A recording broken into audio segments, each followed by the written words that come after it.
Trump just issued his toughest warning yet to President Maduro: leave or else. But there's one problem nobody in Washington wants to talk about. Americans do not want another regime change war. And here's why. Polls show over 70% of Americans oppose military action in Venezuela. Why? Because after Iraq and Afghanistan, people are exhausted. 20 years, trillions spent, and the moment the U.S. left Afghanistan, the American-backed government collapsed in weeks. Everyone remembers those images. We all saw that play on TV, and no one wants a repeat of that again. Americans watch billions in tax dollars vaporize, while corruption flourished in the very governments the United States tried to build. Americans are saying, fix schools, roads, veterans care, not another war overseas. Despite public opposition, the U.S. sees Venezuela as strategic. Venezuela has the world's largest oil reserves. A friendly government could reopen that oil to U.S. companies. China and Russia's influence is growing.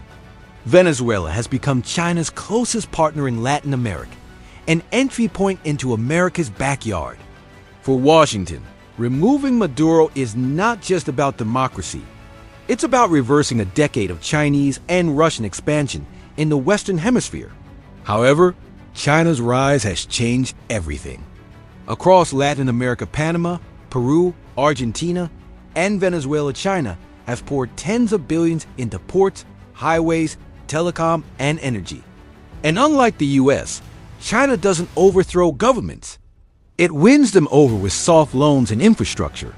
China has become a global power without fighting a single war. If the U.S. does attack Venezuela, the battlefield will be brutal. Why? Because it's dense triple canopy jungle, massive territory, armed militias and drug cartels, porous borders, urban combat in Caracas.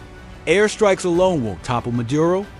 A ground invasion would be even harder than Iraq, maybe even harder than Vietnam. And here's three political realities. Congress. Only Congress can declare war. Debt. America now pays more in interest on its national debt than its entire defense budget. China. The U.S. is already locked in an economic confrontation with Beijing. The tariff war has been paused. It's not over. Starting another war would stretch America's power dangerously thin. Even if the Pentagon believes military pressure will reshape Latin America, will the American people allow another war?